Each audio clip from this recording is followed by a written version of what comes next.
ISLLC standard number 1. As an educator, how do I promote the success of students by developing and articulating and implementing a vision of learning? Our school that I'm currently teaching at in May Pearl is a project-based learning high school, complemented with a lot of rigor and relevance in our curriculum. We want to make sure that kids are getting a quality education, but we also want to give them choices, and we want to give them ownership. By giving them choices and ownership and having it be project-based, these kids have the responsibility of going out on their own and developing their own projects that will help them learn and help them educate themselves. A great example would be our health teachers this particular year had the students had the students pick a topic of concern, may it be diabetes or HIV or cancer, and they had to present to the class a way to come up with a solution to that health risk. They could either develop a pamphlet, they could develop a PowerPoint, they could develop a presentation where they got up and acted out a skit, if whatnot. But all in all, we feel like in our curriculum that the rigor and the relevance that's tied to it, along with project-based, meets that standard. ISLLC number 2, advocate and nurture school culture and develop programs for students and community growth and teacher growth. As an administrator, I think first and foremost you need to develop committees within your program at your school so that your teachers, who much like students, need to find differential ways that they can interact with themselves. We have a lot of teachers that are at different developmental levels. Some are first-year teachers, some are second-year teachers. Our school tries to form lots of different committees to help those teachers become better interchangeable parts in our school. We had a committee that formed probably 4 years ago at South Grand Prairie when I was just an assistant coach and a history teacher. That was a mentoring program. I was on that mentoring program. Part of my responsibility was to find a first-year teacher, obviously mentor them in the ways of our high school, from simple things like how do you do your grades to how you collect your data, how do you do your PDOS reports, how you turn in your 6 weeks test, etc., where the bathroom is, where the lunchroom is, those types of things. We formed a lot of professional development groups that help teachers grow from first year, second year, and on. We formed lots of committees to help our community as well.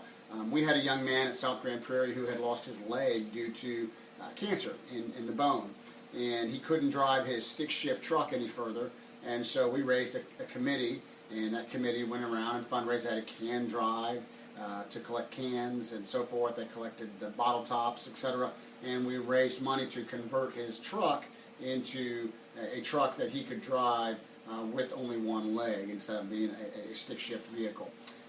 We did make a swish where you had to raise money and shoot free throws at halftime of a basketball game for cancer research. ISLLC number 3, standard number 3, management of the organization, operations of a safe, effective learning environment. As an administrator, I'm going to have my building understand that it starts from bell to bell, and it starts at the door first thing when that young man or young woman walks into your classroom. The first thing we're going to make sure is that those kids have their ID out and present. In today's unfortunate world, with the violence that are taking place in our world and the Newtown shooting and other shootings, Columbine, even all the way back into the 90s, Virginia Tech, that we just can't have any of these non-negotiables anymore. Students have to have an ID on. We have to know who they are, where they are, and why they're in our building. One of the things I think we do a great job of at our building is our school resource officer is visual. His proximity is well known. You see him constantly. He's not sitting in some office somewhere. He walks around the building. His presence is felt. Does a great job of making sure the doors are locked. I know Dr. Moody, when I was at Wichita South and you had come over to visit with me way back when, you and I took a walk around the building, and what did we find? If you recall, we found numerous students outside of the classroom, not being watched, not being, not even having any kind of task at hand, just sitting out in the hallway. And we found numerous doors being propped open because the building was hot. Not a safe, effective building. And so as an administrator, I think, again, I keep saying this, these are non-negotiables. When a student walks into my classroom, I see his ID. The second thing that has a positive environment and a safe environment I think, is the learning structure that takes place. My teachers need to have a great game plan, if you will. You know, the 5E model needs to be on the board. Effective lesson plans need to be written up and placed on the desk so that as an administrator, if I'm doing a walkthrough, where to come in that classroom, I can find exactly where that teacher is at in that lesson. And I know, I've been a teacher for a long time, 20 years. I know that as a teacher, you're not always going to be able to stay on that lesson plan, and sometimes, especially in a classroom type setting where discussion is had, especially in history type classes, you know, I know you're going to get off task. But if that lesson plan is well written and objectives are followed, and it's got a differentiated lesson there that fits all the needs of our students, and I think the environment is a positive learning environment, and I think it's a safe environment that I'm going to look for in my building. ISLLC standard number 4. As an educator, how do I promote the success of my students and collaborate with families and diverse interests? Boy, this is something that I could go on forever with. Obviously, I think you can over-communicate. You can't communicate enough is the best way to probably say that. As a coach, I can tell you from a coaching perspective, we have a chain email and a parent newsletter that goes out every week. Those parents know exactly what the week has ahead of them in store as far as their workouts, practice schedules, times they need to pick their kids up, travel times, etc. So we're always communicating as a coach what our parents need to know about their kids and the activity that their kids are involved in. The parent newsletter is another phenomenal thing that I would encourage our schools to do if they can, and it's all done on email. And what you do is you have a student of the week. You might have any tidbits from teachers, good things they're seeing in the classroom, band awards, drama awards, etc. And it's just a newsletter that is emailed out to any parent that wants to or chooses to be on that mailing list. And again, you can't give parents enough information. Obviously, having a school website that is continuously updated daily is very important. I can't tell you how frustrating I've been when I've looked at other schools and tried to find information off their website and the information is incorrect, the numbers don't work, the teacher doesn't work there anymore. Teachers having a web page, I think, is huge. Teachers should have their own web page. That's one of the things I'm fighting right now at my new school with my my technology directors. I want to have a web page that helps. I think in our diverse culture down here in Texas and in our changing world, being able to translate into Spanish. At South Grand Prairie, we had a strong Vietnamese culture. Being able to translate to Vietnamese parents and first-generation Vietnamese and first-generation Spanish-speaking parents is also an effective form of communication. We let our parents in our building. You know, if you come in, you sign in, you get a badge, you're welcome in our school. Yes, we have booster clubs. Yes, we have parent PTO meetings and things where parents can get involved. But there are so many other ways that you can get parents involved and let them feel like they're a part of their child's education. As a teacher, I think it's important that you're always overly communicating. Not just when a kid is failing, when a student isn't doing what they're supposed to do, acting up or being disrespectful, but writing notes and emails when children are doing the right thing. I try to pick 1 or 2 students every week that I email a parent home and say, hey, it's just a pleasure having your daughter or your son in my class. And I probably need to do that for my athletes. I don't do that as much as I do for my general students. But these are some of the ways as an administrator that I would go about promoting LLC number 4. ISLLC standard number 5. How do I as an administrator implement and promote the success of students through acting with integrity, fairness, and ethics? This is such a hot topic also in education. And again, we can go back time and time again where teachers have done things, and I even worked at a school where a teacher did something inappropriate with a student.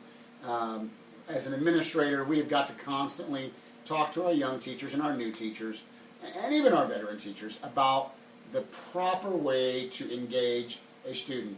Our kids are faced with so many things nowadays, and they see us as the educator, sometimes even the coach, many more times longer than they do their own parents.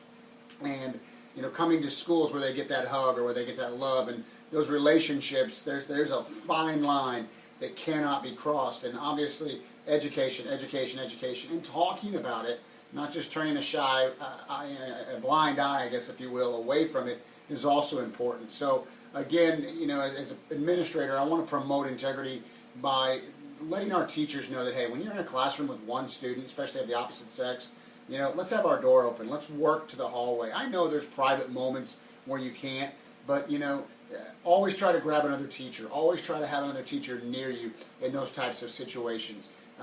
Grading becomes an issue. Fairness from one teacher to the next. John Wooden, famous basketball coach at UCLA, had a famous quote, don't treat every player the same, treat them how they deserve to be treated. Obviously, I think you as an administrator have to take that kind of approach. At least I do when I'm disciplining a young man or a young lady. Obviously we get these as an administrator. I fill in from time to time at the school I'm at now. We have these, set guidelines. This person was late 3 times, he gets in-school suspension, or this person smarted off to a teacher, gets this. But I really think you get to the core of things with students, and you understand your teachers and the ones that know how to have good classroom discipline and know how to handle their students and their business and aren't always sending their kids to the office. I think you as an administrator develop your own set standard, and for me, it's be firm early and often, and let those kids know that there's no leeway there. But you've got to let those teachers know that they've got to have integrity in their grading. Deal with integrity. Don't play favorites. Be professional when you come to work. Understand what professionalism is. Show them, model what professionalism is, and I think you'll be fine. ISLLC standard number 6, understanding influencing political and social, economic, legal, and cultural context. I can give you a great example, Dr. Moody, on this. My school that I'm currently the head football coach and athletic director at just had a huge bond that we tried to pass. The bond, we did not have enough money to pass the bond in our small little community, so we had to go to a couple of different bankers and try to finance a turf football field and new track. Our football field is virtually unplayable after this year. It's a very, very, very poor system of drainage, and it was hard to play on all year. Our track actually has little volcano bubbles in it, and so I had to go around to our small community knocking door to door, something I had to do at Wichita South when we went with a news crew, Channel 5 News out of Wichita, Kansas, and took 60 kids and went door to door in Wichita South School District and knocked on doors begging kids to vote on a bond issue. When you're asking people to have their taxes raised, that's a huge deal, and you better have done your homework. And I think as an administrator, that was a valuable lesson that I learned. Having the talking facts. How is this going to benefit our community? How is this going to benefit our students? In this particular instance at May Pearl, Texas High School, where I'm the AD, here's a football program that 2 years prior to me getting here had never had a winning season, was in dire need of a boost. We're losing students, which we're losing money. We're $340,000 in the hole that we owe back to Texas because we've lost students since first semester. Almost 15 students have withdrawn. Our total enrollment in the district is now 1044. So we're a very small district, and when you lose kids, you have to pay money back. So to try to finance a football field that costs $1.4 million and a new 8-lane track, I had to do some convincing. And so I had to go around to certain community leaders, the big Baptist church in town, which everybody goes to, talk to the pastor there about why this is beneficial, meet with the superintendent about why this is beneficial to my kids. That was an economic issue that I had to deal with just recently. I think some other economic issues that come up as an administrator, social economic, what type of kids you have coming to your school, kids that are constantly needing to be bused, can they do after school activities? That's an issue that's really on my mind right now. And free and reduced lunch, I think, is another issue as an administrator that is crippling a lot of schools as well. And so these are a lot of issues and examples that I could give you that I would have to look at hard when I'm dealing with this ISLLC number 6.